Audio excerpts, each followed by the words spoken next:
Alors, de retour dans Photoshop, vous avez la palette des calques de Photoshop.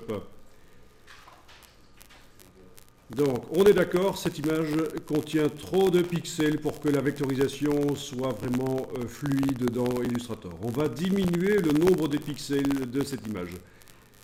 Alors, pour diminuer le nombre de pixels de l'image, ne le faites pas, je vous montre. La méthode la plus bête consisterait à faire image, taille de l'image, cocher le rééchantillonnage et aller diminuer la densité des pixels. Ce qui diminuerait forcément le nombre de pixels total de l'image qui actuellement est de 3072 sur 2048. Mais avant de faire ça, on va faire en sorte que dans le calque, tous les pixels actuels de l'image soient stockés.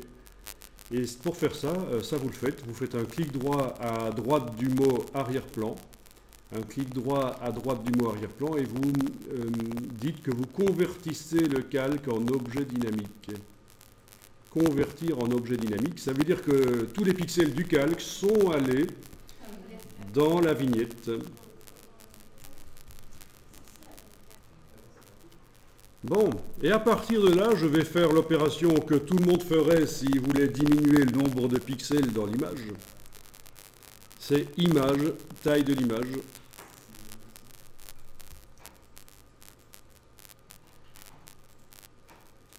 Cocher rééchantillonnage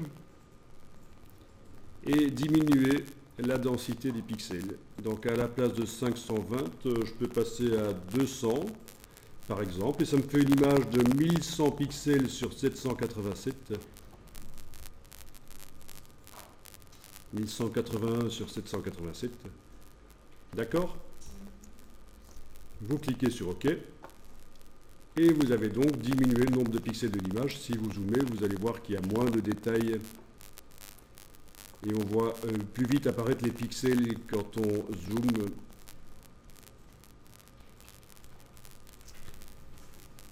Mais donc, tous les pixels originaux de l'image, les 2000 sur 3000, sont dans le calque.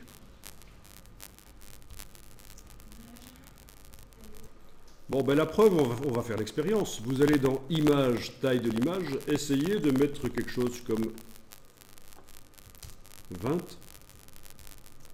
OK. Donc ça va nous faire une image de 118 pixels sur 79. OK. Donc quand je zoome, c'est clairement pixelisé. Pour une vectorisation, ça ne conviendrait pas. Mais en tout cas, vous voyez qu'on arrive à diminuer le nombre de pixels de l'image.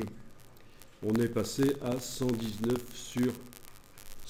sur 79 en mettant 20 pixels par pouce. On est d'accord? Bon.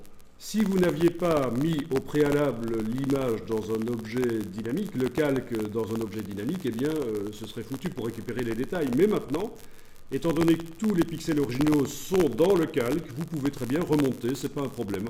Image, taille de l'image, remonter la résolution. À tout moment, hein, même si on a enregistré l'image sur le disque dur, qu'on l'a fermée, qu'on la réouvre, ce n'est pas un problème. Je peux remonter par exemple à 200, voilà. 1180 x 790. Et voilà. Le résultat est tout à fait nickel. Ce n'est pas un agrandissement de l'image précédente avec peu de pixels. C'est les pixels de l'image originale qui réapparaissent, les détails. Oui, donc quelle valeur mettre? Bon, il est conseillé pour la vectorisation d'avoir une image d'à peu près 1 mégapixel. Donc à peu près 1180 x 790, ça fait à peu près 1 million, donc 1 mégapixel. Ceci dit, on va voir qu'on peut se servir de ça pour influencer le résultat de la vectorisation. Donc ça va avoir un apport créatif. Ce n'est pas seulement que technique. Ici, on a diminué le nombre de pixels de l'image. On a une image 1 mégapixel à la place de 6 mégapixels. 2000 sur 3000, ça faisait 6 millions, 6 mégapixels. Donc c'est une image 6 fois plus légère pour Illustrator. Ça, c'est le côté technique, ça va accélérer la vectorisation, mais on va voir qu'on va pouvoir s'en servir pour vraiment influencer aussi le résultat de la vectorisation.